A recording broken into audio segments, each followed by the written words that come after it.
Has anyone ever noticed that there's just no happiness on the left? They're not happy. They're not happy people.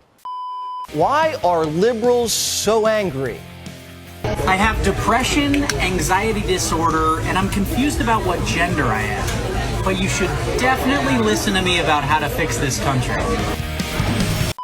Ever notice the liberals seem really angry, like all the time?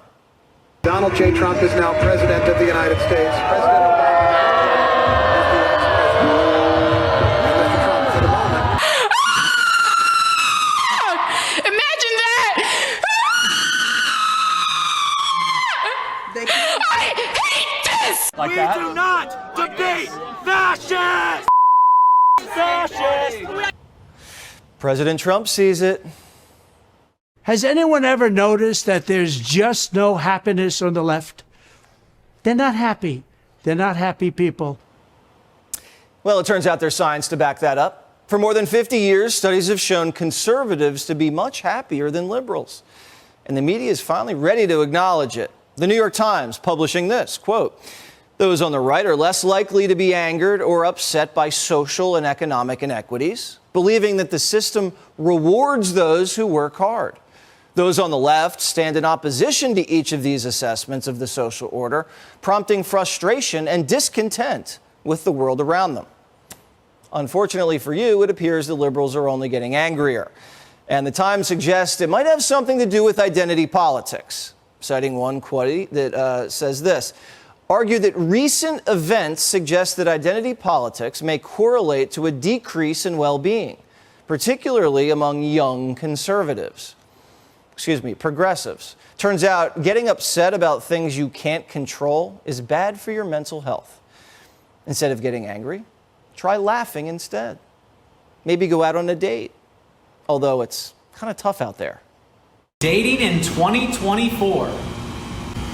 So, have you always been a Christian? No, I used to be a Christina. Liberal on a date. Separate checks, please.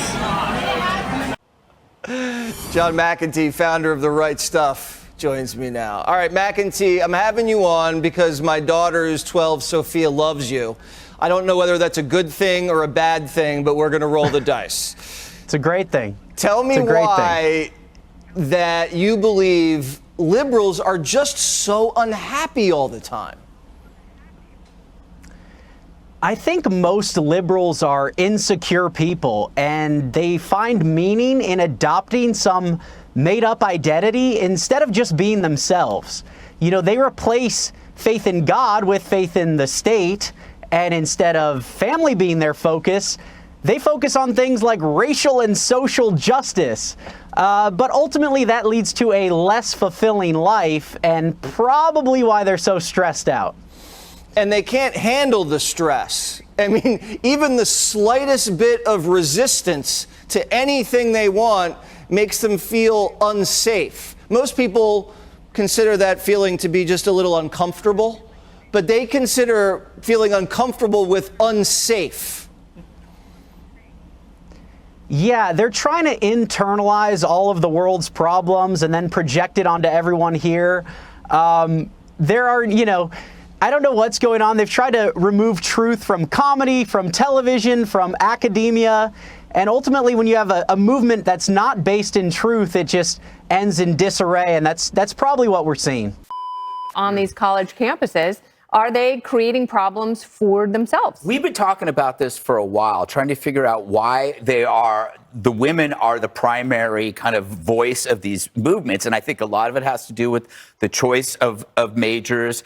Hard sciences, you can't take off. But in soft sciences or soft majors, you get extra credit for this activism. Plus, the organizers are pushing the women up front because they know it's bad optics. If the men, the police officers are confronting the women, they know, if you touch them, that's bad. But it's weird that women protesters have become the central part of BLM, trans movements, Hamas, anti-police. They're left wing on anything that needs limits. Border, biology, terror, crime. So why the tantrum against limits? It's almost as though it's an eruption against what imposes limits. Dad. And that's why I think you're seeing an upsurge of dad brain. The adults are finally coming home and saying enough. It's like your analogy from yesterday about Jesse Jr. wanting to stay up later. It's like at some point you have to say enough. There's a good example, the janitors, the custodians union planning to sue Columbia University. It's against the mistreatment that the janitors experienced when they were imprisoned by these protesters. It's a perfect juxtaposition. You know, you have people with hard, real jobs versus the so-called victimized, pompous elites. You know, it's not really about Israel versus Palestine for these people. It's blue collar versus elites. It's why protesters get a pass when they block traffic, when they keep commuters from getting to their jobs. They're higher on the food chain than the electrician, the janitor, the nurse, and the media, who are the elite of the elites, have more in common with the protester: female, single, miserable. So they share that in common. All right, there you go. That's really good. Yes. Oh, why, thank you. Yeah. Nailed the dismount. All right, coming up, Operation Convince Everyone How Awesome Joe Is as president.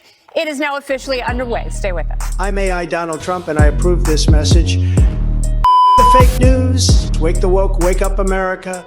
It's not about the left or the right, but what is right and what is wrong. Tune into newswars.ai. I know that everyone here will soon be marching over to the Capitol building to peacefully and patriotically make your voices heard. Be sure to get out and vote early.